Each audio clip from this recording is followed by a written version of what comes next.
The security camera caught everything except what mattered most. I was adjusting the angle on our front porch mount when Alma's voice drifted through the screen door behind me. Sharp, final. The kind of tone that cuts through 15 years of marriage like a blade through paper. "I am not your property, Cedric." I kept working the screwdriver, listening to her phone conversation through the mesh.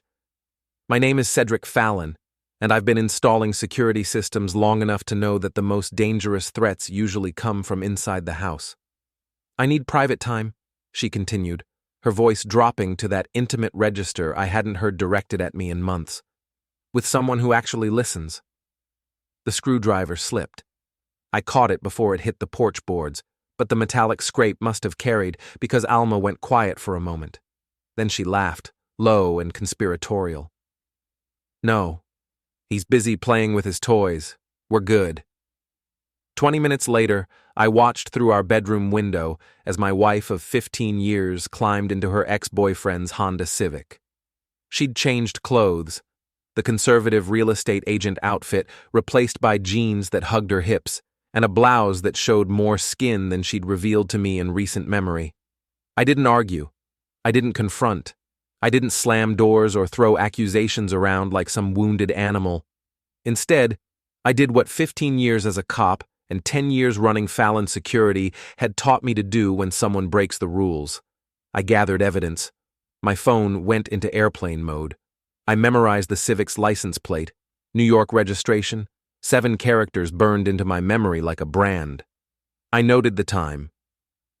8:47 p.m. on a Tuesday in October, the kind of crisp autumn evening that makes upstate New York look like a postcard, instead of the post-industrial wasteland it's become. Then I made a call. "Jamie, it's Ced. I need you to meet me at the office. Bring the surveillance kit." Jamie Reeves has worked for me for 3 years, ever since she graduated from the community college's criminal justice program with nowhere else to go. She's 25, sharp as a tack, and loyal in the way that only comes from someone who knows what it's like to be underestimated. "Boss, it's almost 9 o'clock. "I know what time it is. Can you be there in 15 minutes? A pause. Jamie's smart enough to read between the lines. "Yeah, I'll be there."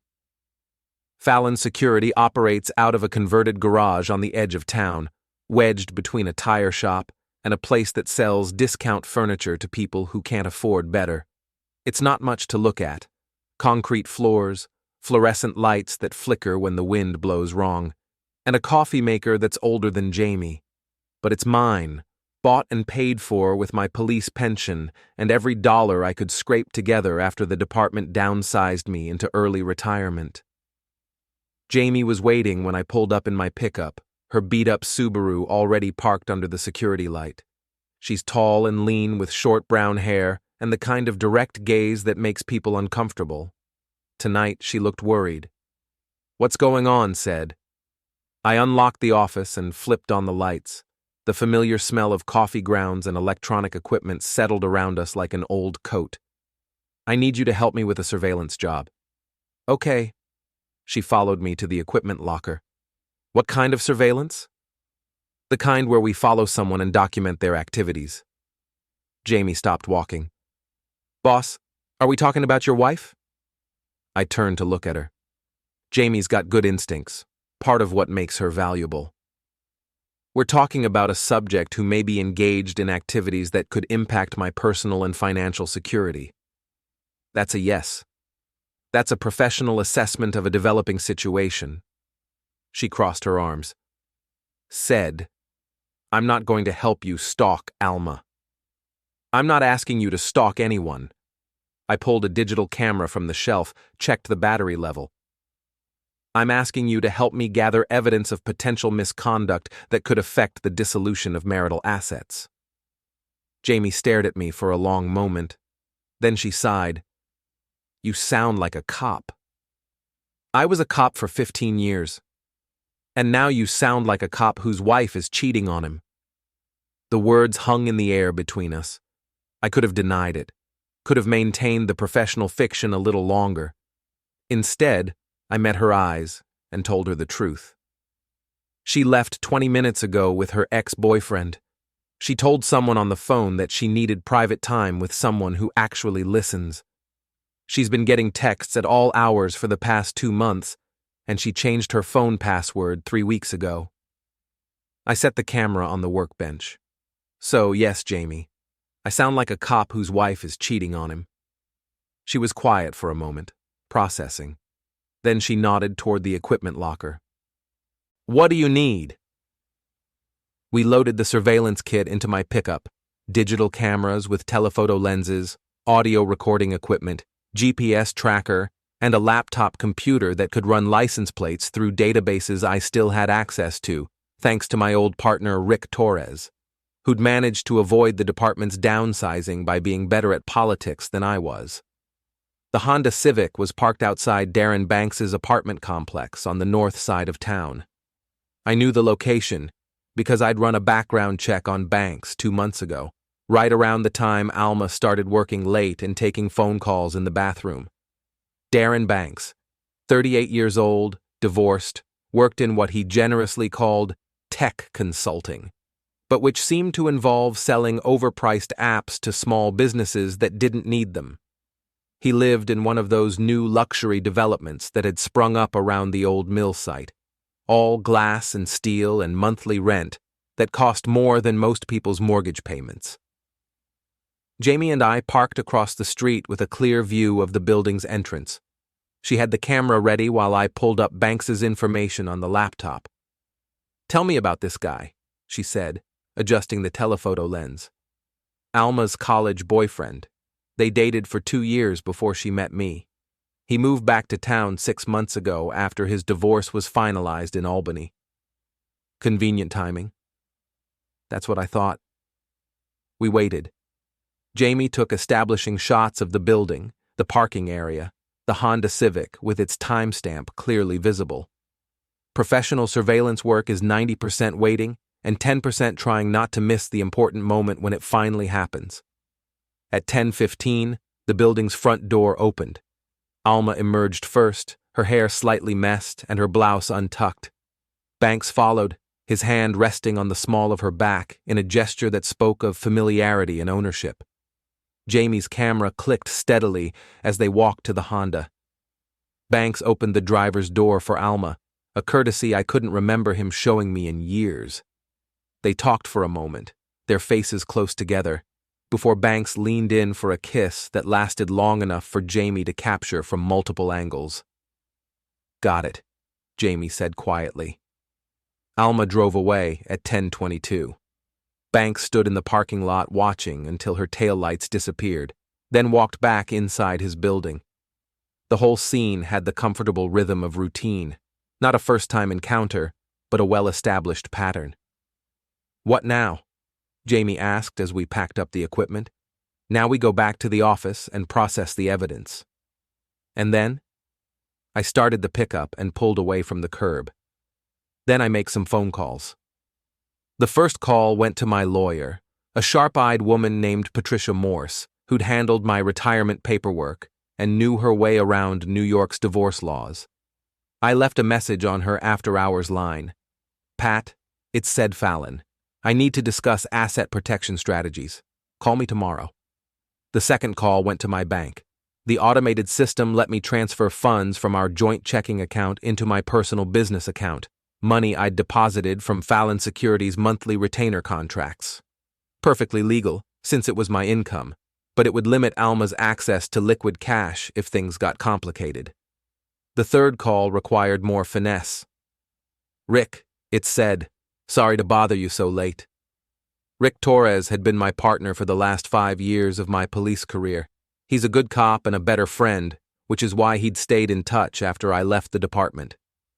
No problem, man. What's up? I need a favor. Personal matter. A pause. Rick's smart enough to know that personal matters requiring police favors usually involve someone breaking the law. What kind of personal matter? The kind where I need to run a background check on someone who might be impacting my family's security. Said, are we talking about?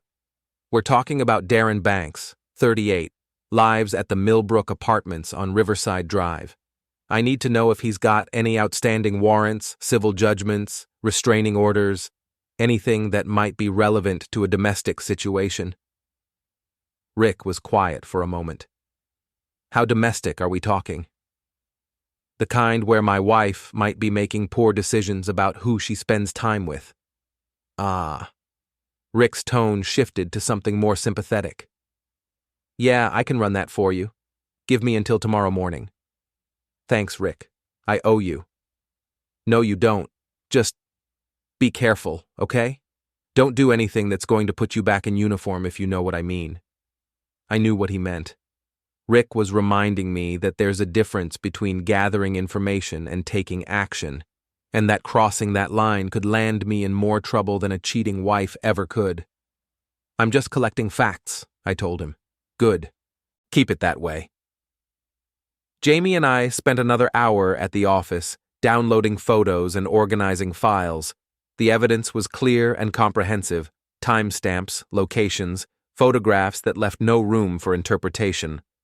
Alma was having an affair with Darren Banks, and they were careless enough to conduct it in public places where anyone with a camera could document their activities. What's your next move? Jamie asked as we locked up the office. I looked at the manila folder containing the evening's work.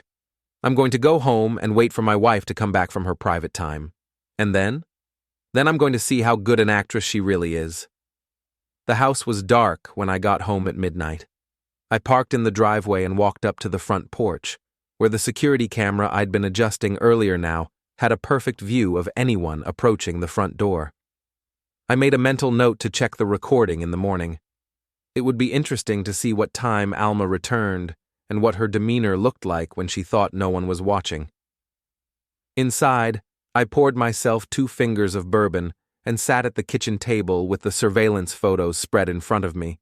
The images were sharp and clear: Alma and Banks walking together, talking intimately, kissing in the parking lot. Evidence of adultery, documented with professional precision. But evidence of what exactly? That my wife was cheating? I'd suspected that for months. That she was lying to me? That had been obvious from her phone conversations and changed behavior. The photographs confirmed what I already knew, but they didn't answer the more important question. What was I going to do about it? I could confront her directly, demand an explanation, and hope for some kind of reconciliation. That was the traditional approach, the one that most husbands probably took when they discovered their wives were unfaithful. Or, I could treat this like the investigation it had become. Gather more evidence, build a comprehensive case, document patterns of behavior and financial implications. Prepare for the possibility that my 15-year marriage was ending and that I needed to protect my interests accordingly. The bourbon burned going down, but it clarified my thinking. Alma had made a choice when she climbed into Banks's car tonight. She'd chosen deception over honesty, private time with her ex-boyfriend over working on whatever problems we might have had. She'd chosen to treat our marriage like something she could step out of whenever it became inconvenient. I could respect that choice, but I didn't have to make it easy for her. At 12:47 a.m., I heard the Honda Civic pull into our driveway. I gathered the photographs and slipped them into the manila folder, then took my bourbon glass to the sink and rinsed it out. By the time Alma's key turned in the front door lock, I was sitting in the living room with a book open in my lap, looking like a husband who'd fallen asleep waiting for his wife to come home. Said? Her voice was soft, almost guilty. I stirred and looked up, blinking like someone waking from a doze. Hey, you're back late. I know, sorry. She set her purse on the hall table and walked into the living room. I was out with Jennifer. We lost track of time. Jennifer Martinez was Alma's friend from the real estate office, a convenient alibi that would be easy to check. I made a mental note to call Jennifer tomorrow and see how well their stories aligned. Good time? I asked. Yeah, just girl talk, catching up. Alma sat on the edge of the couch, not quite meeting my eyes. How was your evening? Quiet. Fixed that security camera on the front porch. Did some paperwork at the office. That's good. She stood up, smoothing her jeans. I'm pretty tired. I think I'll head up to bed. Alma? She stopped at the foot of the stairs. Yeah? Everything okay? You seem, I don't know, different lately. For a moment, something flickered across her face. Guilt, maybe, or fear. Then she smiled, and it was almost convincing. Everything's fine, said. Just work stress, you know? The real estate market's been tough. I nodded, like I believed her. Okay, sleep well. You too. I listened to her footsteps on the stairs, heard the bedroom door close, heard the shower start running. Washing off the evidence, I thought. Getting rid of Banks's cologne and whatever other traces their evening together might have left. I sat in the living room for another hour, thinking through my options. Tomorrow I would call Patricia Morse and discuss asset protection strategies. I would get Rick's background report on Darren Banks. I would start building a comprehensive file on my wife's extramarital activities. But tonight, I just sat in the dark and listened to the house settle around me, thinking about property and privacy and the difference between what people say and what they actually do. Alma had told me she wasn't my property. She was right about that. I'd never thought of her as something I owned.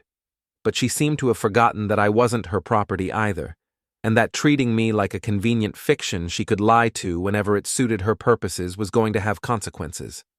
I'd spent 15 years as a cop learning that actions have consequences. The next few weeks were going to be an education in just how expensive those consequences could be. Patricia Morse called back at 8:30 the next morning while I was drinking coffee and reviewing the surveillance photos from the night before.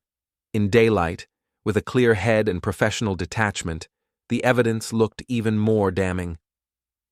Said, "Got your message. What's going on?" Pat's voice carried the brisk efficiency that made her one of the better lawyers in town. She'd handled my retirement paperwork when the police department downsized, and she'd been straight with me about the financial realities of starting a private security business at 45. I need to discuss protecting my assets in the event of a divorce. A pause. I see. How immediate are we talking? Immediate enough that I spent last night documenting my wife's affair with her ex-boyfriend. Okay. Pat's tone shifted to full professional mode. First question, do you want to save the marriage or end it? I looked at the photographs spread across my kitchen table. Alma and Banks walking together. Alma and Banks kissing in the parking lot. Alma coming home to lie to my face about spending the evening with Jennifer Martinez. I want to protect myself from someone who's already decided the marriage is over but hasn't bothered to tell me yet. Good answer. Second question, what kind of assets are we protecting? The house, my business, my pension, joint savings and checking accounts. She's got her real estate income, but most of our net worth is tied up in property and my business equity. Any kids? No. That simplifies things. Third question, how solid is your evidence? I described the previous evening's surveillance operation, the photographs, and Alma's subsequent lies about her whereabouts. Pat listened without interrupting, occasionally making notes. Professional quality documentation? Jamie Reeves helped with the surveillance. She's got criminal justice training and knows how to handle evidence properly. Good. That'll hold up if we need it. Fourth question. What's your timeline? I don't know yet. I want to gather more evidence before I make any moves.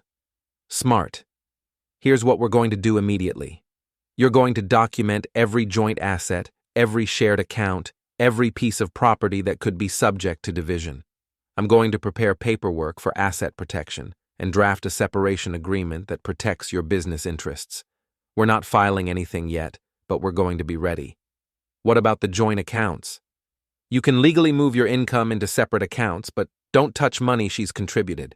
That looks vindictive and judges don't like it. Keep detailed records of every transaction. Already started. Of course you did. You're a cop. Former cop. Once a cop, always a cop. That's going to work in your favor here, said. You know how to build a case and you know how to present evidence. Just don't let it make you stupid. What do you mean? I mean, don't let your investigative instincts turn you into a stalker. Document what you need to document, but don't cross the line into harassment or intimidation. The last thing we need is a restraining order that makes you look like the bad guy. Pat was right, and I told her so. We arranged to meet the following afternoon to go over asset documentation and legal strategy. Then I called Rick Torres to see what his background check had turned up. Darren Banks is clean, Rick said. No warrants, no restraining orders, no criminal history. He's got a civil judgment from his divorce, owes his ex-wife about $30,000 in back support payments, but that's not unusual. $30,000? Yeah, looks like he's been dodging his obligations for about 6 months. His ex filed a motion for wage garnishment, but it's hard to garnish income from self-employment. Interesting. Banks was presenting himself as a successful tech consultant, but he couldn't afford to pay his divorce settlement. That suggested his financial situation might not be as solid as he wanted people to believe. Anything else? He's got a couple of civil suits from former business partners. Nothing criminal, just people claiming he didn't deliver services he was paid for. Could be sour grapes, could be a pattern of behavior. Thanks, Rick, I owe you. No problem. Just remember what I said about keeping this professional. After Rick hung up, I sat at my desk thinking about the information he'd provided. Banks was financially vulnerable and had a history of not meeting his obligations. That could be useful information, depending on how things developed. My phone buzzed with a text from Jamie. Boss, can you meet me at the office? I've got something to show you. I drove to Fallon Security wondering what Jamie had discovered. She was waiting with her laptop open and a stack of printed pages on the desk. I did some research on your wife's boyfriend, she said without preamble. What kind of research? The legal kind. Public records, social media, business filings. She turned the laptop screen toward me. Darren Banks isn't just behind on his support payments. He's basically broke. The screen showed a series of documents, court filings, business registrations, tax liens. Jamie had put together a comprehensive financial profile that painted a picture of someone living far beyond his means. His tech consulting business is registered, but it's got no employees and minimal income. The apartment he's renting costs $2,800 a month, but his business income last year was less than $40,000. How's he paying for the apartment? Good question. Either he's got income he's not reporting, or he's running up debt and hoping something breaks his way. I studied the documents. What about his social media? Jamie clicked to a different screen. That's where it gets interesting. Look at his Instagram. Banks's Instagram account showed a carefully curated lifestyle. Expensive restaurants, craft cocktails, weekend trips to New York City. The kind of lifestyle that required significant disposable income. Now look at the dates, Jamie said. The expensive lifestyle posts had started about 2 months ago, right around the time Alma had started working late and taking mysterious phone calls. You think she's paying for his lifestyle? I think someone is, and it's not his tech consulting income. I leaned back in my chair, processing the implications. If Alma was subsidizing Banks's lifestyle, that meant she was using marital assets to fund her affair. That would be relevant in divorce proceedings, and it would give me leverage if I needed it. Good work, Jamie. This is exactly the kind of information we need. What's our next move? We keep watching and documenting. I want to know how often they meet, where they go, how long they stay together. I want to establish a pattern of behavior that shows this isn't a casual thing. You want me to follow them again? Not yet. First, I want to try a different approach. That evening, I implemented what I privately called the honey trap. Instead of following Alma or trying to catch her in lies, I was going to give her opportunities to tell me the truth and see what she did with them. Alma came home from work at her usual time, around 6:30. She seemed relaxed and normal, none of the guilt or nervousness she'd shown the night before. How was your day? I asked as she set her purse on the kitchen counter. Good. Busy. I've got a couple of new listings that might turn into something. That's great. Any showings this week? A few. Nothing major. She opened the refrigerator and pulled out a bottle of white wine. Want a glass? Sure. We sat at the kitchen table with our wine, and I asked casual questions about her work, her clients, her schedule for the rest of the week.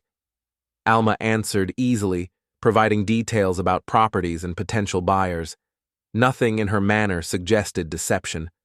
Then I asked the key question. What about tonight? Any plans? A brief hesitation. I thought I might go out with Jennifer again. We're thinking about taking a yoga class together, and there's an information session tonight. Another lie, delivered smoothly and with convincing detail. I made a mental note to check with Jennifer Martinez tomorrow. Sounds good. What time will you be back? Probably around 10. The session starts at 7:30 and we might grab dinner afterward. Have fun. Alma left at 7:15, once again wearing clothes that were more flattering than her usual casual attire. I waited until her car disappeared around the corner, then called Jennifer Martinez. Jennifer, it's Ced Fallon, Alma's husband. Oh, hi Ced, how are you? I'm fine.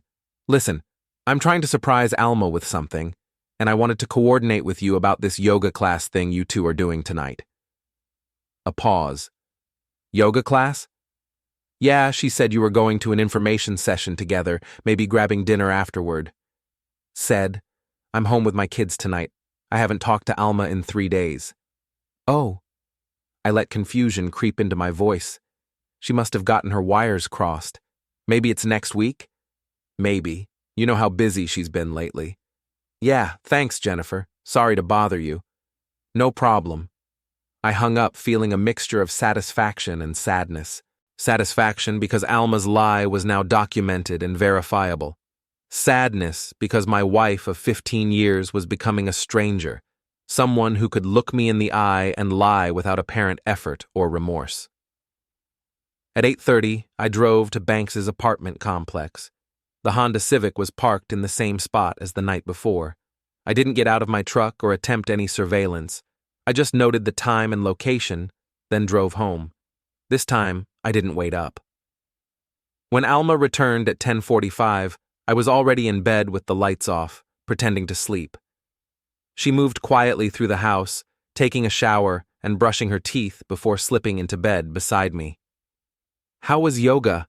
I asked softly, as if I were half asleep. Good, she whispered back. Really relaxing. Another lie. I lay in the dark, listening to her breathing, wondering how many other lies she'd told me over the past few months. How many other evenings had she spent with Banks while I sat at home believing her stories about work obligations and social activities? The next morning, Alma left for work at her usual time. I waited 30 minutes, then called her office. Riverside Realty, this is Monica. Hi Monica, it's Ced Fallon. Is Alma available? Oh, hi Ced. No, she's not in yet. She called this morning and said she had an early showing and wouldn't be in until after lunch. Okay, thanks. I'll try her cell. Sure thing. I didn't try her cell. Instead, I called Jamie. She's not at work, I told her. Want to take a drive? We found Alma's car parked outside a diner on the other side of town. Through the window, we could see her sitting across from Banks in a corner booth, their heads close together in intimate conversation. Jamie took photographs while I made notes. Time, location, duration of the meeting. They sat together for 45 minutes, holding hands across the table and talking intently. When they left, Banks walked Alma to her car and kissed her goodbye. Not the quick peck of casual friends, but the lingering kiss of lovers. This is becoming a pattern, Jamie observed as we followed Alma's car back toward her office. That's exactly what I want to establish.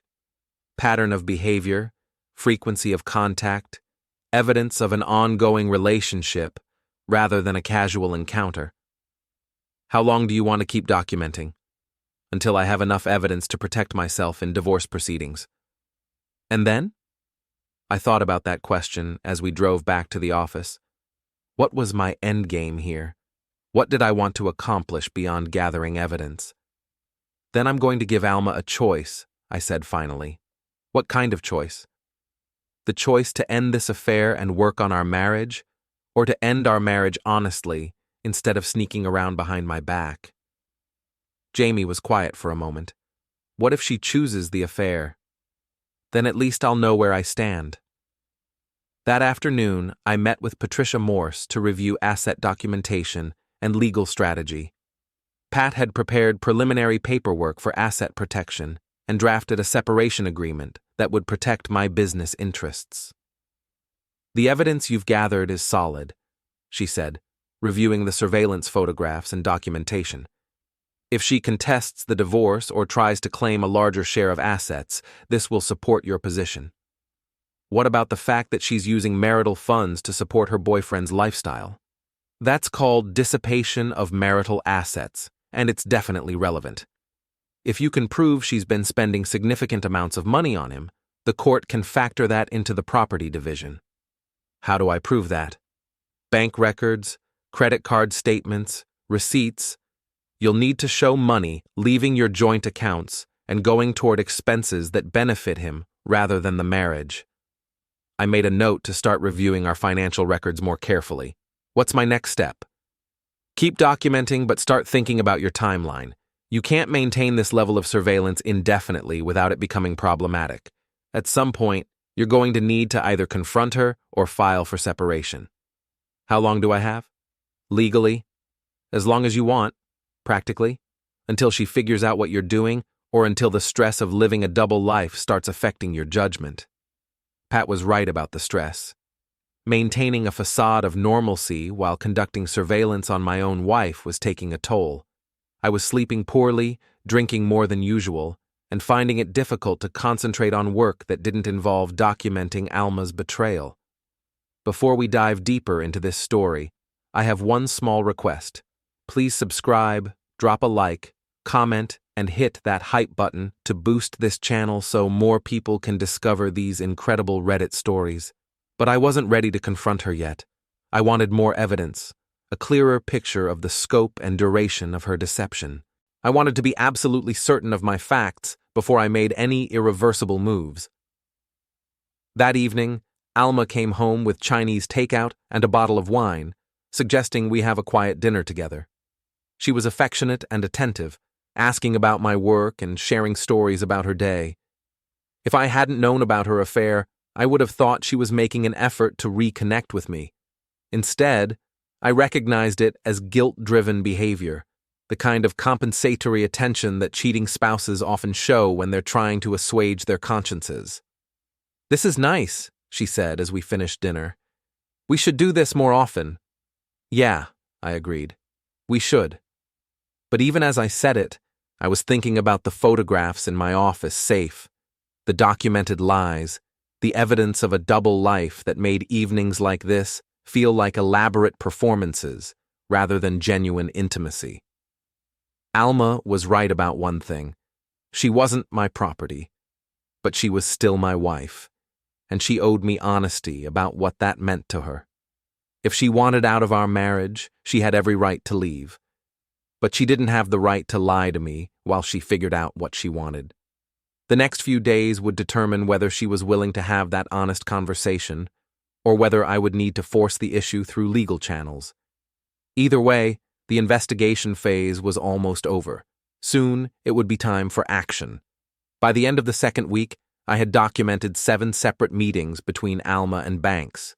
The pattern was consistent: lies about her whereabouts, meetings during work hours or in the evening, increasingly intimate behavior, and careful attention to avoiding detection. Jamie had also uncovered financial evidence that supported our theory about Alma funding Banks's lifestyle. Credit card records showed charges at expensive restaurants on dates when Alma claimed to be working late. Cash withdrawals from our joint account had increased significantly over the past 2 months. Most telling, Alma had opened a separate credit card account without telling me, something I discovered when a pre-approved offer arrived in the mail addressed to her. "She's being more careful about the money trail," Jamie observed as we reviewed the latest financial data. "But she's not being careful enough." "What do you mean?" Look at these restaurant charges. They're always for two people, always at places that are way above what she'd normally spend for lunch with a client or dinner with Jennifer. And the timing matches up with when she told you she was working late or meeting friends. I studied the credit card statements. Jamie was right. The charges painted a clear picture of someone funding a relationship that required significant financial investment. There's something else, Jamie said, pulling up Banks's social media on her laptop. His Instagram posts are getting more elaborate. Weekend trips to the Finger Lakes, expensive dinners, craft cocktails at upscale bars. Either his tech consulting business suddenly got a lot more profitable, or someone else is picking up the tab. The latest posts showed Banks at a resort hotel about 2 hours north of town. The timestamp indicated the photos were taken the previous weekend, the same weekend Alma had told me she was visiting her sister in Syracuse. Did you verify the sister story? I called her sister's house. Alma wasn't there and hadn't been there in months. I leaned back in my chair, feeling the familiar mixture of anger and sadness that had become my constant companion over the past 2 weeks. Each new piece of evidence confirmed what I already knew, but it also deepened the betrayal. Alma wasn't just having an affair, she was conducting an elaborate deception that touched every aspect of our shared life. "Boss," Jamie said quietly, "what's your end game here?" It was the same question she'd asked before, but now it carried more urgency. We'd gathered enough evidence to support any legal action I might want to take. Continuing the surveillance was starting to feel less like investigation and more like self-torture. "I think it's time to force the issue," I said. "Confrontation? Controlled confrontation. I want to give her one chance to tell me the truth before I play any of the cards we've collected." Jamie nodded. "When?" "Tonight. She's supposed to be having dinner with Jennifer again, another yoga class story. I'm going to be waiting when she gets home." That evening, I set the stage carefully. I arranged the surveillance photographs on the kitchen table, along with printouts of the financial evidence and a timeline of Alma's documented lies. I wasn't planning to ambush her with accusations, but I wanted the evidence visible and undeniable. At 10:30, I heard the Honda Civic pull into our driveway. I was sitting at the kitchen table with a cup of coffee, the evidence spread in front of me like a case file. Alma came through the front door looking relaxed and satisfied. She was humming softly to herself, the kind of unconscious happiness that comes from spending time with someone you care about. "Hey," she said, walking into the kitchen. "You're up late. We need to talk." Something in my tone made her stop and look at me more carefully. Her eyes moved to the photographs on the table, and I saw the moment when she recognized what she was looking at. Said, "What is this?" "It's evidence of your affair with Darren Banks." The color drained from her face, but she didn't deny it. Instead, she sat down across from me and stared at the photographs. "How long have you known?" 2 weeks. I've been documenting your activities since the night I heard you tell him you needed private time with someone who actually listens." Alma picked up one of the photographs, the image of her and Banks kissing in his apartment complex parking lot. She studied it for a long moment, then set it back on the table. "I suppose you're proud of yourself," she said finally. "I'm thorough. It's what I do for a living." "It's what you used to do for a living. Now you spy on your own wife. Now I gather evidence when my wife lies to me repeatedly about where she's spending her time and who she's spending it with." Alma was quiet for a moment, processing the implications of what I'd discovered. Then she looked up at me with something that might have been relief. "So what happens now?" "That depends on what you want to happen." "What do you mean?" I leaned forward, meeting her eyes. "I mean, you have a choice to make, Alma. You can end this affair and work on our marriage, or you can end our marriage honestly. But you can't keep doing both." "And if I choose Banks?" "Then we get divorced. I file these papers with Patricia Morse, we divide our assets according to New York law, and we both move on with our lives. And if I choose you? Then Banks disappears from your life completely. No contact, no communication, no gradual transition. And we go to counseling to figure out how we got to this point. Alma stared at the photographs for a long time. When she finally spoke, her voice was barely above a whisper. What if I don't know what I want? Then you figure it out, but you don't get to keep both options open while you decide. How long do I have? 24 hours. That's not very long. It's long enough to decide whether you want to be married to me or not. Alma stood up and walked to the window, looking out at our backyard. We'd planted those trees together 5 years ago, had talked about building a deck, had made plans for a future that now seemed like it belonged to different people. You know what the worst part is? She said without turning around. Tell me. The worst part is that I still love you. I just don't know if that's enough anymore. It's enough for me if it's enough for you. She turned to face me. What if I can't promise it won't happen again? Then we get divorced. Just like that. Just like that. Alma walked back to the table and gathered up the photographs. Can I keep these? Those are copies. The originals are in my office safe, along with the financial records and the timeline of your activities. You really are thorough. I told you, it's what I do. She headed toward the stairs, then stopped and looked back at me. Said? Yeah? I'm sorry. Not for having the affair. I'm not ready to apologize for that yet. But I'm sorry for lying to you. You deserved better than that. Yeah, I said. I did. I listened to her footsteps on the stairs, heard the bedroom door close. Then I sat alone in the kitchen, surrounded by the evidence of my wife's betrayal, and waited to see what choice she would make. The next 24 hours passed with excruciating slowness. Alma left for work at her usual time without saying anything about our conversation. I spent the day at the office trying to focus on legitimate security work, while my phone sat silent on the desk. Jamie could tell something had happened, but she didn't ask questions. She just kept busy with paperwork and equipment maintenance, giving me space to think. At 3 o'clock, my phone rang. Alma's name appeared on the screen. I need more time, she said without preamble. How much more time? I don't know. This isn't the kind of decision you make in 24 hours. It's exactly the kind of decision you make in 24 hours. Either you want to be married to me or you don't. It's not that simple. It's exactly that simple. A long pause.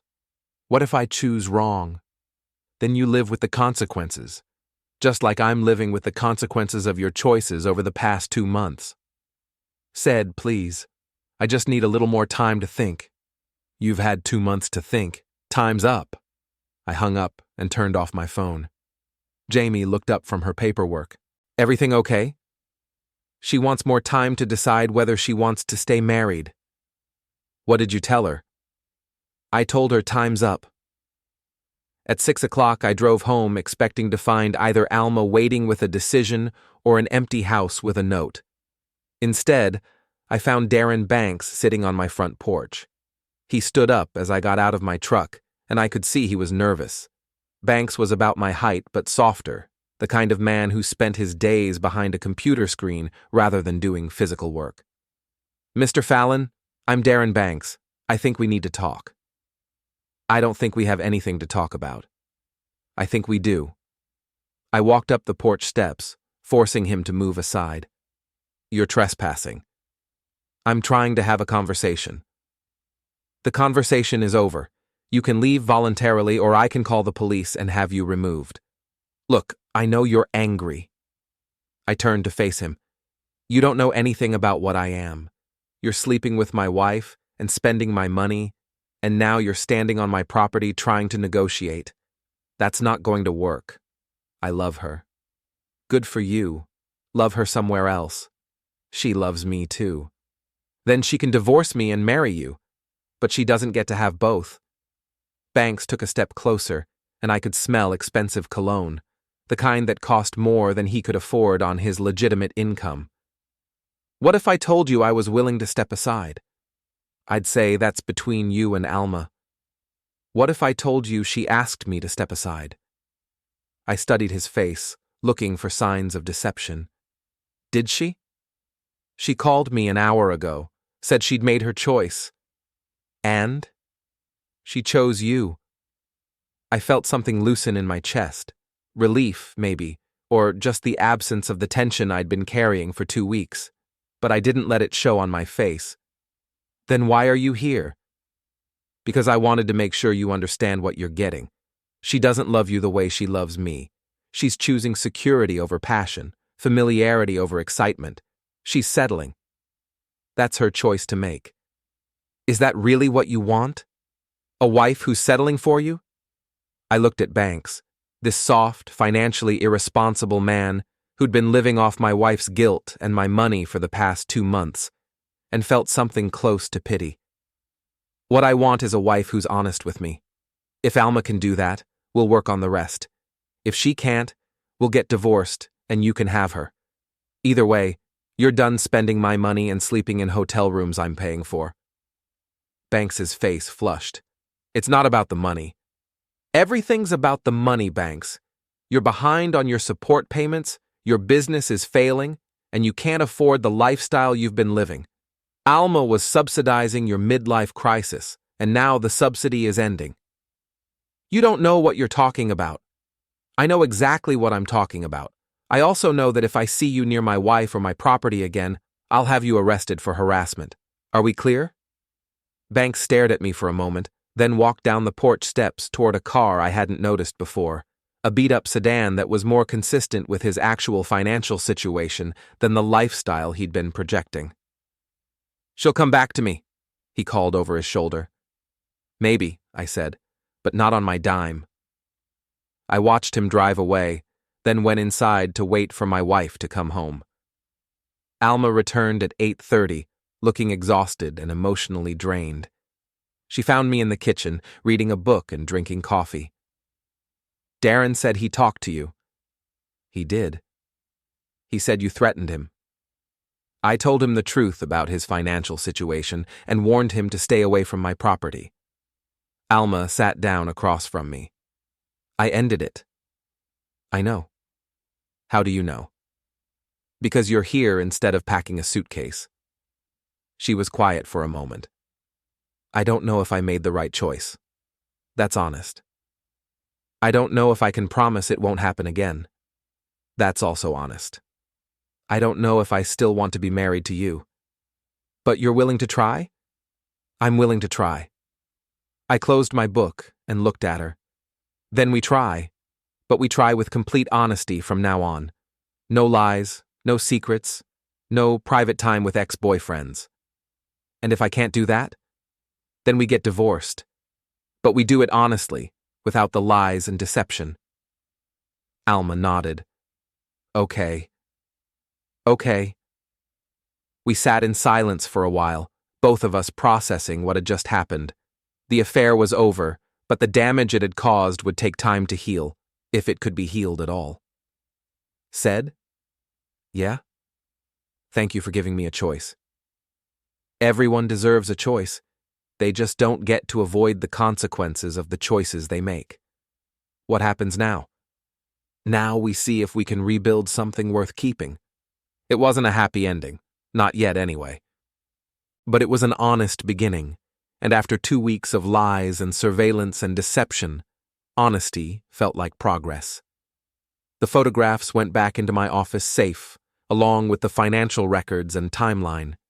Evidence of a marriage that had nearly ended, but might still be saved if both people were willing to do the work.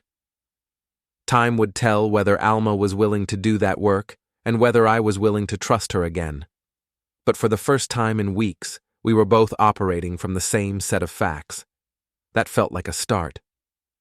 3 days after Alma chose to end her affair, I discovered she'd been lying about that too. I wasn't actively surveilling her anymore. That phase of the investigation was supposed to be over.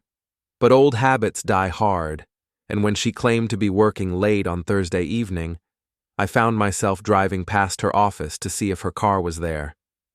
It wasn't. The office building was dark except for the security lights, and the parking lot was empty. Alma's Honda Civic was nowhere to be seen, which meant she was somewhere else, doing something she didn't want me to know about. I called Jamie from my truck. "I thought we were done with surveillance," she said when I explained the situation. "So did I, but she's lying again. Maybe it's innocent. Maybe she really is showing a property or meeting a client." "At 9 o'clock on a Thursday night?" Jamie was quiet for a moment. "What do you want to do?" "I want to find out where she is and what she's doing." "And if she's with Banks?" "Then we document it and I file for divorce tomorrow."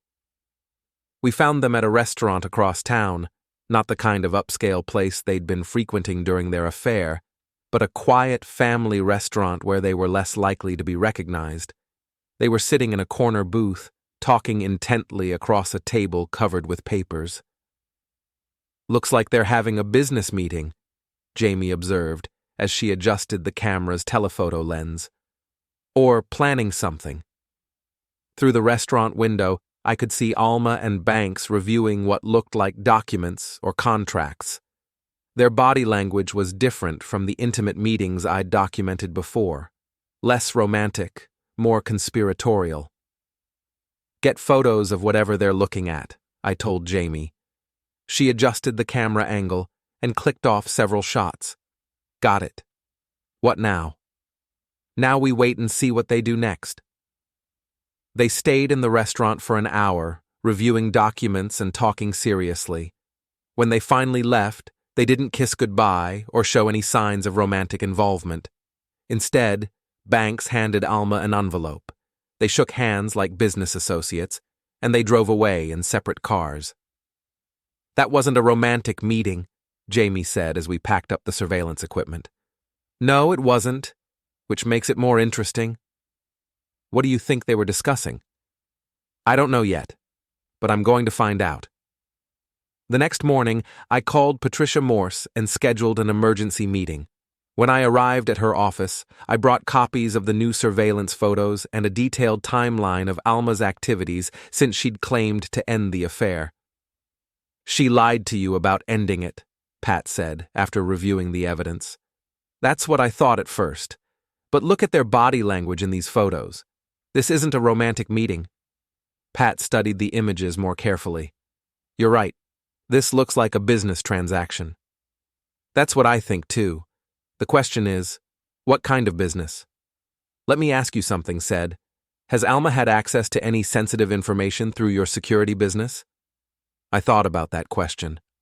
Alma handled some of the bookkeeping for Fallon Security, and she had access to our office and filing systems.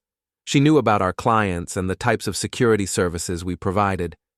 She does the books. She knows who our clients are and what we charge for services. "Any high-value clients? Anyone who might be worth targeting for fraud or theft?" "A few. We handle security for some of the luxury developments around town, and we've got contracts with a couple of businesses that handle significant cash flow." Pat made notes on her legal pad. "I think we need to consider the possibility that Alma and Banks are planning something that goes beyond a simple affair." "Like what?" "Like using information from your business to commit fraud or theft. Banks has a history of not meeting his financial obligations and he's desperate for money. Alma has access to information that could be valuable to someone planning to target your clients." The possibility hadn't occurred to me, but it made sense. Banks needed money. Alma had access to potentially valuable information, and their recent meeting had looked more like criminal conspiracy than romantic reconciliation. What should I do? First, secure any sensitive information Alma might have access to. Change passwords, lock up client files, restrict her access to your business systems. Second, keep documenting her activities. If they're planning something illegal, we need evidence. And third, be very careful. If they're involved in criminal activity, confronting them directly could be dangerous. I left Pat's office with a new understanding of the situation. This wasn't just about adultery anymore. It was potentially about criminal conspiracy involving my business and my clients.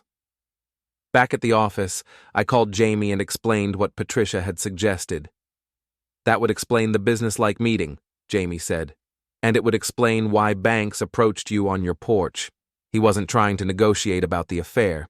He was trying to gauge how much you knew about their other activities. We need to find out what they're planning. How? By giving them an opportunity to act and documenting what they do. Over the weekend, I implemented what I privately called the bait operation. I created a fake client file for a fictional business that supposedly kept large amounts of cash on the premises. I left the file where Alma would find it during her regular bookkeeping work, then installed hidden cameras to record her activities in the office. On Monday evening, Alma came to the office to work on the books. I watched through the hidden camera feed as she reviewed legitimate client files, updated financial records, and performed her normal bookkeeping tasks.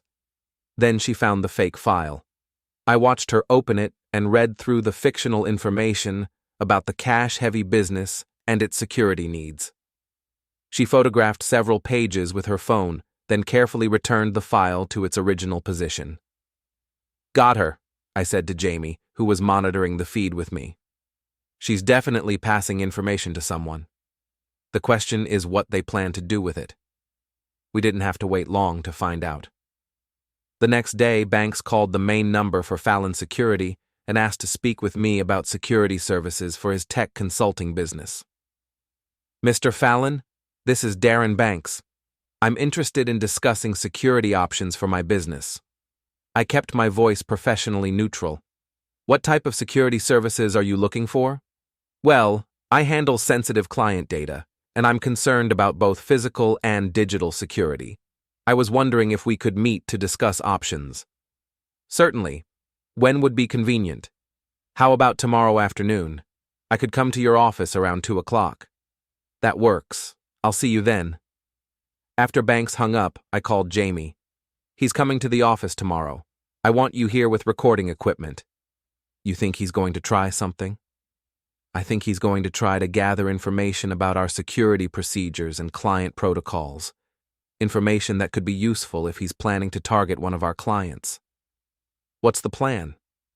"We give him just enough information to hang himself, and we document everything." The next afternoon, Banks arrived at the Fallon security office, wearing a cheap suit and carrying a briefcase that looked like it had seen better days. He was trying to project success and professionalism, but the details, worn shoes, frayed shirt cuffs, nervous energy, told a different story. "Mr. Banks, good to see you again. Thank you for meeting with me." I led him into the office conference room, where Jamie was waiting with a laptop and what appeared to be routine business materials. In reality, she was recording everything through hidden cameras and microphones. "Tell me about your security needs," I said, settling into my chair across from Banks. "Well, as I mentioned, I handle sensitive client data, financial information, personal details, business plans. I'm concerned about both digital intrusion and physical theft." "What type of physical assets are we talking about?"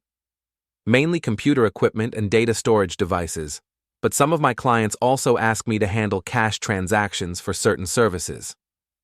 That was interesting.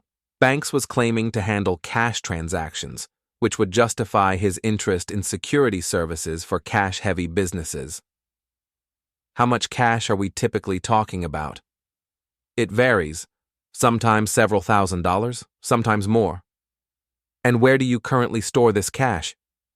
"In a safe in my apartment, but I'm not sure that's secure enough." I made notes on a legal pad, playing the role of a security consultant evaluating a potential client's needs. "Have you considered a commercial safe deposit box?" "I have, but some of my clients prefer that I keep their funds readily accessible for immediate transactions." Banks was spinning an elaborate fiction to justify his interest in cash security procedures. I decided to test how far he was willing to take it. "We have several clients with similar needs. High-value cash storage, immediate accessibility, discreet handling of transactions." "Really? What kind of businesses?" I can't discuss specific clients, of course, but we work with several businesses that handle significant cash flow: restaurants, retail operations, service businesses that deal primarily in cash transactions. That's exactly the kind of setup I'm looking for. How do you typically secure those operations? I spent the next 30 minutes describing fictional security procedures for fictional cash-heavy businesses, watching banks take careful notes and ask detailed questions about alarm systems, safe locations, and cash handling protocols. "This is very helpful," Banks said as our meeting concluded. "I'd like to think about what we've discussed and get back to you with a more specific proposal." "Of course, take your time." After Banks left, Jamie and I reviewed the recording of our conversation. "He wasn't asking about security for his business," Jamie said. "He was gathering intelligence about how to defeat security systems." "Exactly. And he was particularly interested in businesses that keep large amounts of cash on the premises." "So what's the next step?" "We wait and see if he takes the bait." The bait was the fictional cash-heavy business I'd described during our meeting, a restaurant that supposedly kept several days' worth of receipts in an on-site safe before making bank deposits. I'd provided just enough detail to make it sound like a viable target for someone planning a theft.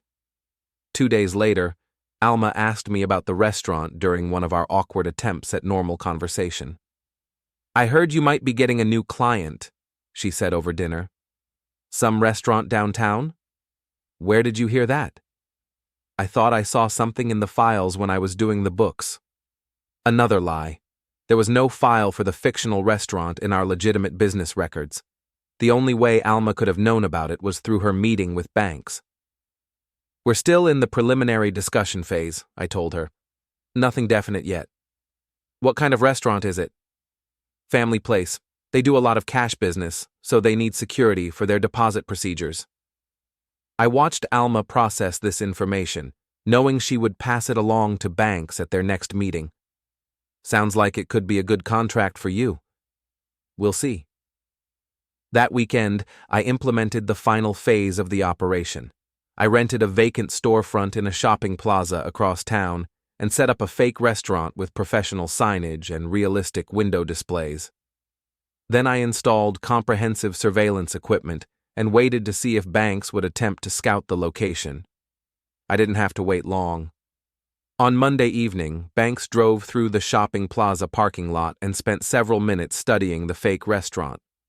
He took photographs of the building, noted the location of entrances and exits, and observed the pattern of foot traffic in the area. "He's definitely planning something," Jamie said as we reviewed the surveillance footage. "The question is whether he's planning to act on it or if this is just reconnaissance." "What's our move?" "We call Rick Torres and turn this over to the police." Rick met us at the Fallon security office the next morning to review the evidence we'd gathered. The surveillance photos, recorded conversations, and documentation of Alma's information-gathering activities painted a clear picture of conspiracy to commit theft. "This is solid evidence," Rick said after reviewing the materials. "Banks is clearly planning to use information obtained from your wife to target what he thinks is a legitimate business." "What happens now?" "Now we set up a sting operation. We let Banks proceed with his plan, but we'll be ready for him." "What about Alma?" "She's involved in the conspiracy, but her level of criminal intent is less clear. She might be able to claim she didn't know what Banks was planning to do with the information she provided." "But she knew she was stealing confidential client information." "True. That's a crime in itself. But it's a lesser offense than conspiracy to commit theft." Rick arranged for undercover officers to monitor the fake restaurant location. If Banks attempted to break in or commit theft, they would arrest him in the act. If he didn't act, they would still have evidence of conspiracy based on his reconnaissance activities. 3 days later, Banks made his move. At 2 a.m, he drove to the shopping plaza with tools for breaking and entering. He spent several minutes studying the fake restaurant, checking for security cameras and alarm systems. Then he approached the front door and began working on the lock. That's when the police arrested him. Darren Banks, You're under arrest for attempted breaking and entering, conspiracy to commit theft, and criminal trespass. I watched the arrest through the surveillance feed from my office, feeling a mixture of satisfaction and sadness. Satisfaction because we'd caught Banks in the act of attempting to commit a crime. Sadness because the evidence would also implicate Alma in the conspiracy. The next morning, Rick called to update me on Banks's arrest and interrogation. He's claiming he was just checking on the security of a business he was considering investing in, Rick said. But the tools in his behavior make that story pretty hard to believe. What did he say about Alma? He's trying to protect her, claims she didn't know anything about his plans and that he obtained the information through his own research. That's not what the evidence shows. No, it's not. We've got her on camera photographing client files and we've got recordings of her asking you about the fake restaurant. She's definitely involved. Are you going to arrest her? That depends on what she says when we interview her. If she cooperates and provides information about the extent of the conspiracy, we might be able to work out a deal. And if she doesn't cooperate, then she gets charged along with Banks. I hung up the phone and sat in my office thinking about the chain of events that had led to this point. What had started as a simple case of adultery had evolved into criminal conspiracy involving my business and potentially endangering my clients. Alma had made a series of choices over the past few months, each one leading her deeper into deception and criminal activity. Now she would have to face the consequences of those choices. My phone rang. It was Alma. Said, I need to see you. Can you come home? I'm at the office.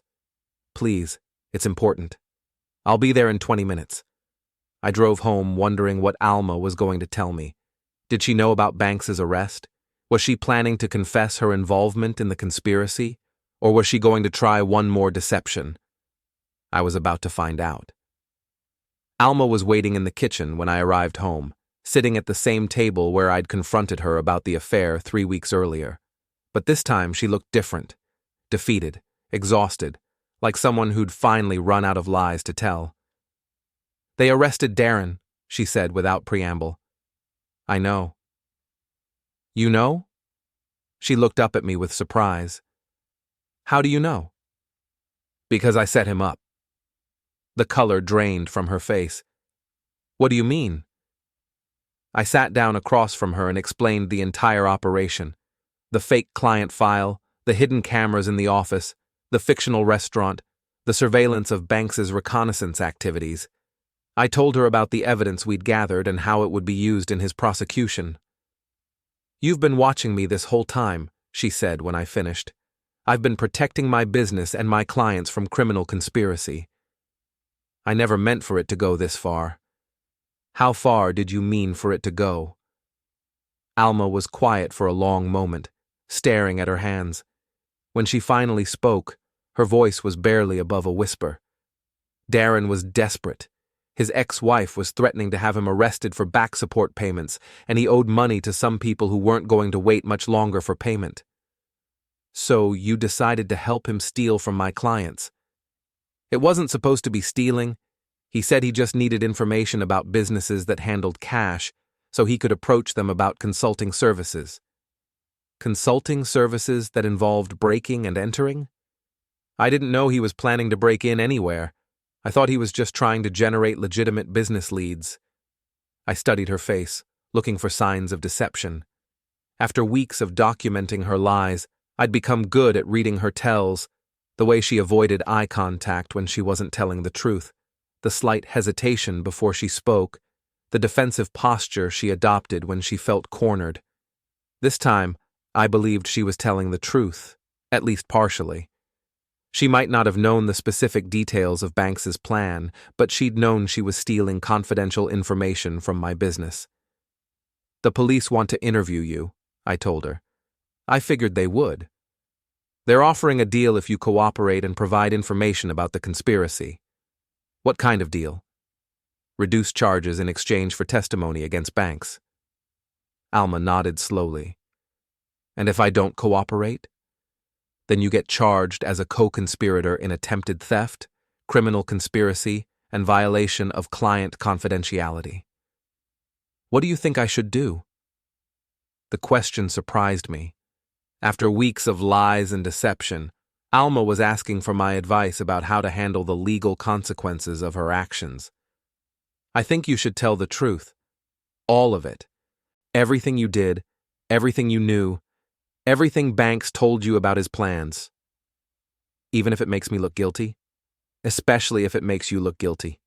The evidence is going to come out anyway. Your best chance is to get ahead of it and cooperate fully. Alma was quiet for a moment. Will you come with me when I talk to the police? You should have a lawyer present. I can't afford a lawyer. Patricia Morse will represent you if you ask her to.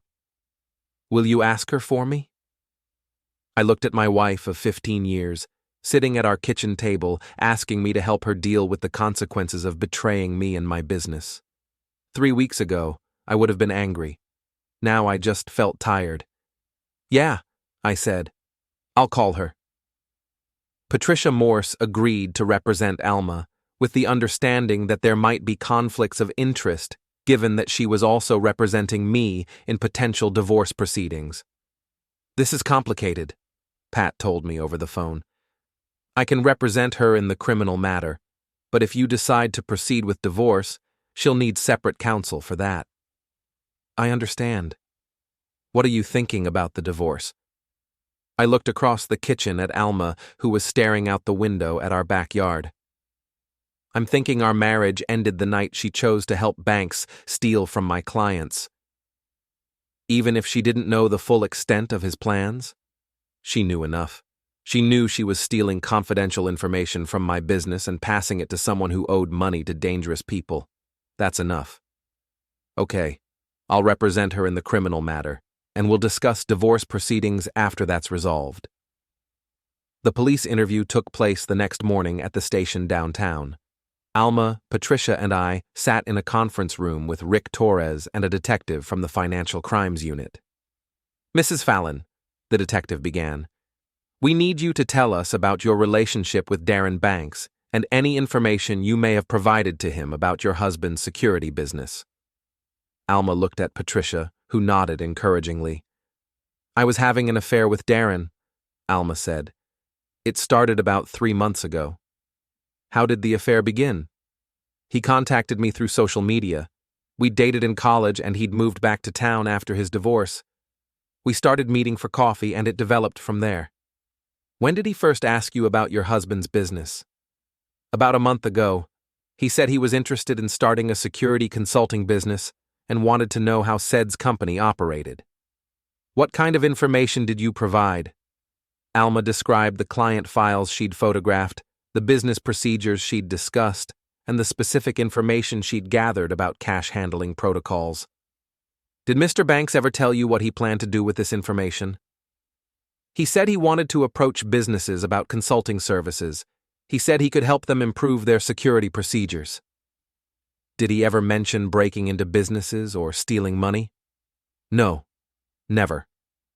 The detective made notes and asked follow-up questions about the timeline of events, the frequency of information sharing, and Alma's knowledge of Banks's financial situation. Mrs. Fallon, we have evidence that you photographed confidential client files and passed that information to Mr. Banks, who then used it to plan a break-in at what he thought was a legitimate business. That constitutes criminal conspiracy. Alma looked at Patricia, who spoke for the first time during the interview. My client acknowledges that she made poor decisions regarding confidential business information. However, she had no knowledge of any plan to commit theft or breaking and entering. The information she provided was used directly in the planning of those crimes, which she could not have anticipated based on what Mr. Banks told her about his intentions. The detective and Rick exchanged glances. Then Rick leaned forward. Mrs. Fallon, we're prepared to offer you a deal. Plead guilty to violation of client confidentiality and unauthorized access to business records. Testify truthfully about your interactions with Banks and the information you provided. In exchange, we'll recommend probation and community service instead of jail time. And if I don't take the deal? Then we charge you as a co-conspirator in attempted theft and criminal conspiracy. Those charges carry potential jail time. Patricia requested a recess to discuss the offer with Alma privately. They stepped out of the conference room, leaving me alone with Rick and the detective. "What do you think she'll do?" Rick asked. "She'll take the deal. She's not stupid, and she knows the evidence is solid." "What about your marriage?" "It's over. Has been since the night she chose to help Banks instead of ending the affair like she promised." "I'm sorry," said. "Don't be. I'm better off knowing who she really is." Patricia and Alma returned 20 minutes later. "My client accepts the plea agreement," Patricia announced. The detective nodded and pulled out paperwork. "We'll need your formal statement about everything you did and everything you knew about Mr. Banks's activities." Alma spent the next 2 hours providing a detailed statement about her affair with Banks, the information she'd stolen from my business, and her knowledge of his financial desperation. She answered every question honestly and completely, holding nothing back. When the interview concluded, Rick walked us out to the parking lot. "Banks will probably get 2 to 5 years, he told me. Attempted breaking and entering, criminal conspiracy, violation of parole from his previous civil judgments." "What about Alma?" "Probation, community service, and a criminal record. She won't do jail time, but she'll have to live with the consequences of what she did." I shook Rick's hand. "Thanks for everything." "No problem. What are you going to do now?" "File for divorce and try to rebuild my business reputation." That afternoon, I met with Patricia to begin divorce proceedings. The criminal case had simplified things considerably. Alma's guilty plea to stealing confidential business information would make it difficult for her to claim a significant share of business assets. "She'll get her share of the house and joint savings," Pat explained, "but her criminal activity disqualifies her from any claim on business assets or future income from Fallon Security." "How long will the process take?" 6 months, maybe less, if she doesn't contest the terms." "She won't contest them. She knows she doesn't have any leverage." I drove home that evening knowing it would be one of the last times I'd think of that house as home. Alma and I would sell it as part of the divorce settlement, and I'd find a smaller place that didn't carry the weight of 15 years of shared history. Alma was in the kitchen when I arrived, packing her belongings into cardboard boxes. "I'm going to stay with my sister until I can find an apartment," she said without looking up. "Okay." "I'm sorry," said, "for all of it." "I know. Do you think you'll ever be able to forgive me?" I thought about that question. Maybe. But forgiveness doesn't mean we can be married. "I know." She finished packing and carried the boxes out to her car. Then she came back inside one last time. "For what it's worth, I did love you. I still do. I loved you too. That's what makes this so hard. Will you be okay?" "Yeah, I'll be okay." She nodded and walked toward the front door. Then she stopped and turned back. The security camera on the front porch, it recorded everything, didn't it? All the times I left with Darren, all the lies I told. Yeah, it recorded everything. I guess that's fitting. The thing that was supposed to protect us ended up documenting how I destroyed us. "You destroyed us, Alma. The camera just recorded it." She left without saying goodbye, and I listened to her car pull out of the driveway for the last time. Then I sat in the empty house, surrounded by the remnants of a marriage that had ended not with violence or dramatic confrontation, but with a series of choices that had led inevitably to this moment. 3 months later, the divorce was finalized. Alma pled guilty to the criminal charges and received 2 years probation and 200 hours of community service. Banks was sentenced to 3 years in prison. I sold the house and moved into a small apartment above the Fallon security office. It wasn't much, but it was honest. No shared history, no painful memories, no reminders of promises that had been broken. Jamie asked me once if I regretted the way things had ended. "Do you wish you'd handled it differently?" she said, as we reviewed client files in the office. "How do you mean?" "I mean, What if you'd confronted her about the affair immediately instead of gathering evidence? Maybe none of the criminal stuff would have happened. I thought about that.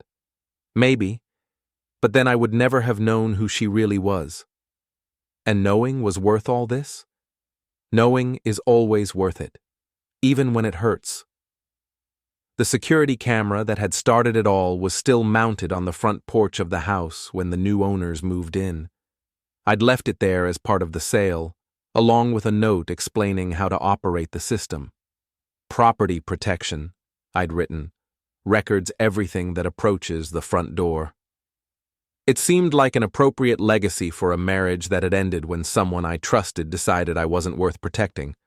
But that was behind me now. I had a business to run, clients to serve, and a life to rebuild. The investigation was over. The case was closed. The evidence had been presented, and the verdict rendered. "I am not your property," Alma had said. She was right about that. But she'd forgotten that property rights work both ways, and that stealing from someone you claim to love carries consequences that last long after the love is gone. The end came quietly, with signed papers and divided assets and the recognition that some betrayals can't be forgiven or forgotten. Just documented, filed away, and learned from.